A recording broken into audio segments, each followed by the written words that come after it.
Hi there and welcome to today's video, in which I'm going to be showing you how to make some really teeny tiny little flowers with polymer clay, and I'll also be showing you how to make your own DIY cutting tool in order to make them. So I've just got this little tea light insert, or outer case actually, so I'm just going to start by giving that a little clean to try and get the wax off there. So there we go, and just going to go in with some scissors. So what I need to do now is just cut a straight line. I'm just going to take the ends off as well, just to neaten those. So what I'm trying to do here is to basically curve the tool around an appropriately sized tool or pen or pencil. So it needs to be fairly narrow to ensure that it's quite a small flower really. So just exerting some pressure here just to try and get the metal to set in a position that I'm happy with. So let's see what that's like. That looks pretty good. So I'm going to start by making like a little white flower or a daisy. So I've got some Sculpey Premo here, and what I'm trying to do is just to roll it out a little further really. I want to ensure that the clay is nice and thin because the flower is going to be very small really, so that looks good. So what I want to do now is basically use my little tool here in order to make a series of petals. So go in with the first, there's the second, and the third.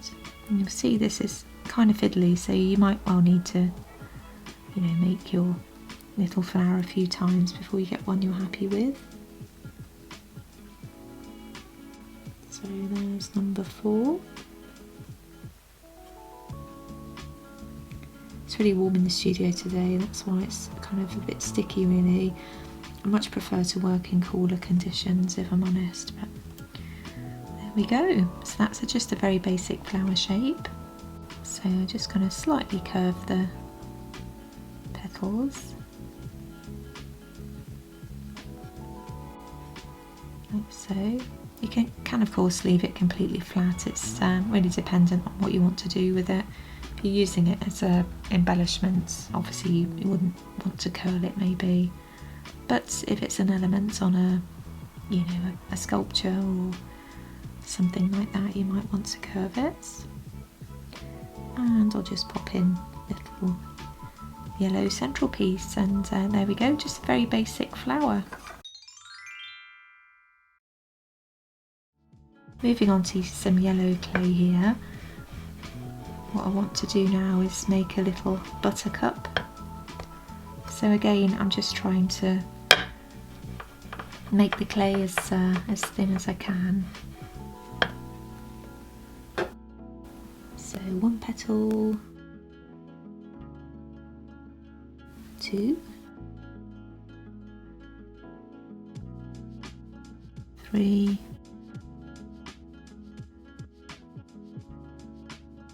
4, and I can't really see what I'm doing now because the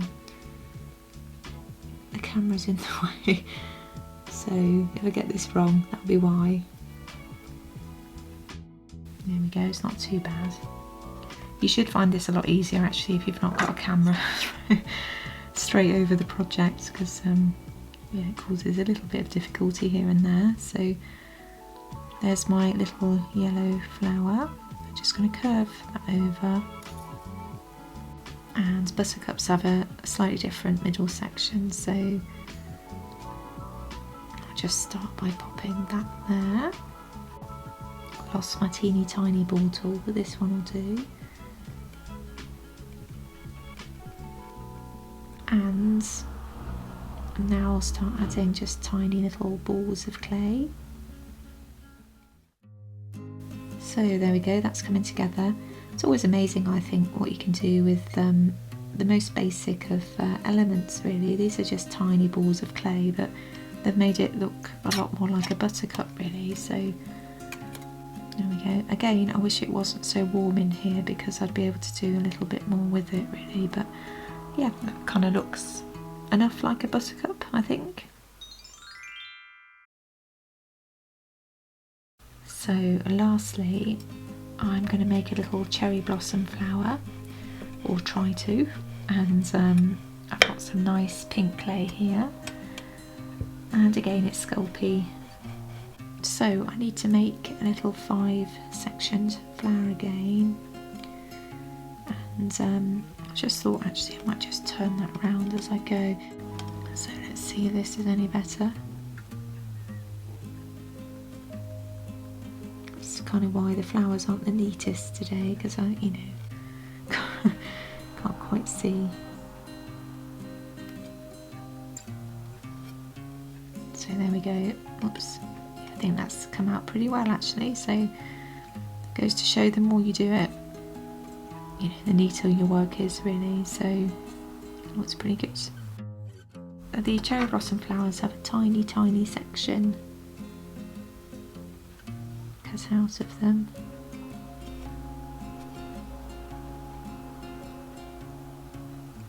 And they really are tiny actually, so you don't want to go too far down because it will look a bit weird. So that's the basic cherry blossom flower shape. So what I want to do now is to just pop some little sections into the middle as before. So I've got a darker clay here, darker pink. Just pop that into the middle. And again with the buttercup, or as with the buttercup, just a case of adding just teeny tiny little balls of clay.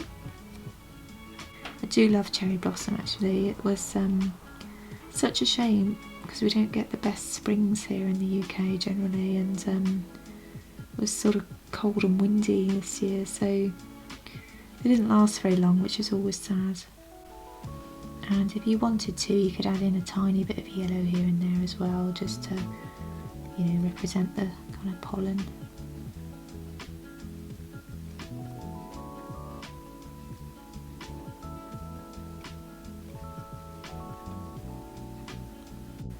Might just give it a little bit of detail as well, so just with my needle tool,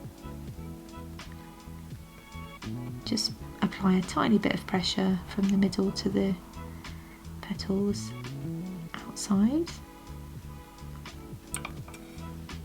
So there we go, a very basic cherry blossom flower. So if you wanted to, you could also make some leaves for your flowers. So I'm just bending this little bit of metal again around a brush, just trying to get it into a shape that I'm, you know, happy with. So I've got some nice leaf green clay here, so again, really easy, just basically make a leaf or an eye shape. So there we go, there's 3 there. So just as a tip, it's always good to, you know, pull them up with your blaze cutting tool if you have one, so they don't stick to the surface. So, you know, for instance with the daisy, you can give it a couple of leaves, or with the buttercup. So it just brings it together as a little flower form, really. So I think the most successful today has been the cherry blossom, but it's probably because I left it to last and I built up a little bit of practice, really. So thanks for watching. I will be back next week with a video I wanted to do today. It's one of my frequently asked questions, but I've got a cold sore, so I didn't fancy filming myself, so that should be with you next week. So have a great weekend and I'll see you then. Bye bye.